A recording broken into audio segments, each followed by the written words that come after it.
valuable women's athlete asset that has come around in I don't know how many years.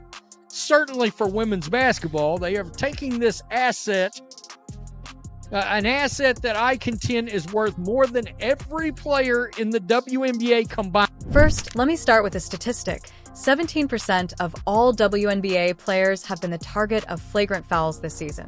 Yes, you are already familiar with Caitlin Lynn Clark. Take a moment to process that. Almost a fifth of the most serious fouls in the league are committed by a single player, not postmen fighting beneath the rim. In the paint, there are no bruisers. Not at all. Clark. On defense, a guard who scarcely makes contact with anyone. This has evolved beyond basketball. It seems like this is aimed at you. Even worse, the league is doing nothing at all to address the issue. Refs merely remain still. Coaches act as though they were blind to it, as well as the commissioner. Let me not even begin. Now consider if the NBA would remain silent if this occurred there, and someone kept getting crushed every night. That's right. They would defend their celebrity. Clark, however, takes blow after hit in the WNBA, and everyone just shrugs. There's a problem. This isn't typical. This seems prearranged. We are no longer watching a game if that is the case. A setup is being observed. I don't typically go into detail about references like these. Their work is challenging. A fast-paced game with difficult decisions and constant pressure. However, this is no longer a difficult job. It's a straightforward inquiry. Perform your duties or not. Game after game, Caitlin Clark has been thrashed. We are discussing blatant fouls, late shvees, and headshots. She was once jabbed in the eye, doubling over and barely able to see or play, yet she continued nevertheless. How could you have missed that? Also, don't use the excuse that it's a physical league. For being physically fit does not imply being careless. Being physical does not imply being harmful. Physically, it doesn't mean that you should disregard it when it occurs to Clark. Every time she hits the floor, the whistle seems to go silent. Additionally, the calls are feeble and gentle when they do occur. When a flagrant becomes a technical, a foul becomes meaningless. Here's the query then. Are the referees being told to let her play through it, or are they simply bad? Because that is sabotage, not officiating, if they are purposefully ignoring it. Let's go on to someone else who has been quite silent throughout this. The person who is meant to support Caitlin is Stephanie White, the head coach of the Indiana Fever. And my goodness, there's something strange about her vibe. She is observing from the sidelines as her top player is treated like a rag doll. No shouting during reps, no timeouts, and no obvious emotion.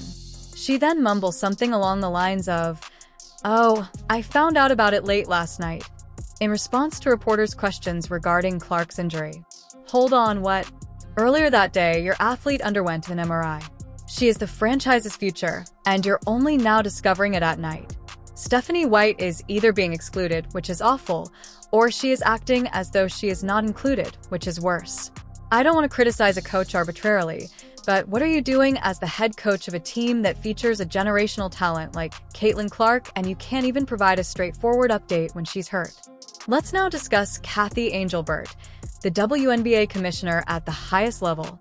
Given all that is going on, you would think that she would have taken the initiative by now, called a press conference, made a statement, and defended the league's largest investment. Not at all. Nothing. Silence on the radio. On national television, Clark is being beaten up. Supporters are pointing it out. Sponsors are observing. Kathy, on the other hand, is hiding as if nothing happened. Are you aware of the characteristics of leadership? Adam Silver intervenes when something in the NBA appears dubious. Roger Goodell is heard talking nonstop during an NFL scandal. She's a spirit, though, Angelbert. Additionally, that stillness is beginning to seem like guilt. You don't remain silent while everything is good. When you sense that things are getting out of control, you remain silent. When you're hoping that everything will work itself out. But you know what? It won't. Because the fans have woken up and are no longer buying it. The thing that makes me nuts is this. The media simply refers to it as a tough game whenever Caitlin Clark is slammed to the ground, hobbles off the court, or a play is not called. As if this were routine business. As if we haven't viewed the slow motion replays. No, this is not typical. This is the target. Even worse, the other players pretend it doesn't matter. They even celebrate it, some of them. We've witnessed the flexing, the trash talk, and the smirks. Now consider this. What sort of civilization is that? Because I believed that this league was about sisterhood, competition, and empowerment.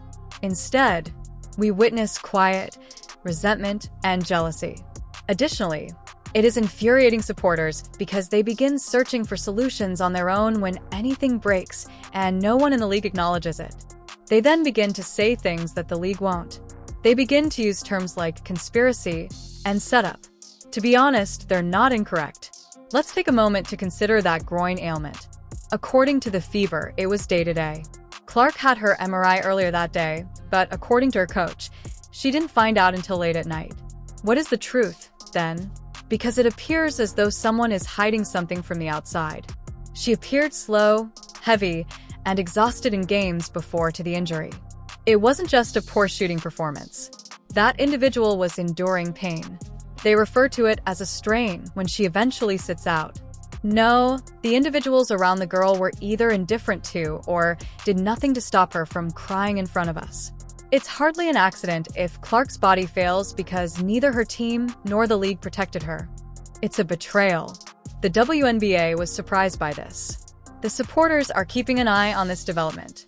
They are pointing out the flaws in the foundation in real time with each missed call, injury report, and strange press conference. It's crazy when you look online right now. Fans are sharing slow motion breakdowns, statistics, and clips. They are carrying out the role of the media. There are even those who believe Caitlin Clark ought to quit the WNBA completely. Travel to Europe. Go to the place where she is safe. Go to a place where she is appreciated. It has become that awful. It feels like the system is broken. Additionally, the league will lose more than simply Caitlin Clark if they don't get their act together quickly. She will cause them to lose a generation of admirers. Let's now pose the most crucial query. Why would anyone desire Caitlin Clark's departure? Well, consider it. She enjoys greater popularity than the league. She is surpassing seasoned vets in her field. In just 5 seasons, she earns more money from endorsements than some of them do. She also failed to pay her dues. She avoided slogging in the mud. She became the story as soon as she entered. People are afraid of that kind of power, especially those who are accustomed to having authority. Perhaps more than one person is responsible for this. Perhaps it's a system or culture based on jealousy, ego, and a fear of change. She threatens all of that, Clark. Are you looking for evidence that this goes beyond basketball? Observe what transpired when Clark skipped a game. The number of TV watchers fell by 55%. The cost of Indiana Fever game tickets decreased by 47%. It's no little dip. That is a complete collapse. Let's be honest. Caitlin Clark is currently in the WNBA. People are watching because of her. Arenas are selling out because of her. This season, the league even matters because of her. Therefore, it is insane to think that she is being mistreated, neglected, hurt, and that no one in a position of authority is taking action. It also demonstrates one thing. This league's administrators are either inept or prepared to destroy everything in order to boost their own egos. Ultimately, this involves more than one player. It concerns the type of league the WNBA aspires to be. Do they wish to develop? Do they wish to change? Or do they wish to remain small, resentful, and jealous? Because it seems like they would sooner burn the house down than let someone else decorate it at the moment. Additionally, they risk losing not just Caitlin Clark, but also the future of women's basketball if they continue to push her away. Thus, it's possible that there is a conspiracy. It was a quiet, unattractive culture that would sooner see her fail than acknowledge that she had changed things, rather than one with clandestine meetings and dubious back rooms. Will the league wake up in time? That's the only question left. Because they will lose more than just a star if they don't. Everything will be lost for them. Let's just call it that. This goes beyond poor officiating or a strong defense. There is a pattern, a setup, and a clear message being conveyed. You have no place here. And to be honest, that's crazy because the WNBA wouldn't even be in the news at the moment if it weren't for Caitlin Clark. This is how she's treated despite the fact that she's packing venues, increasing viewership, and attracting new fans to the game. No, we won't keep quiet about it. Therefore, press the like button if you can see what's actually happening. Subscribe if you're done making excuses. Additionally, if you believe Clark deserves better, leave a comment and express it aloud. Because it is our responsibility to consistently call it out if the league refuses to speak out. There is now more than one player involved. This concerns the league's overall future.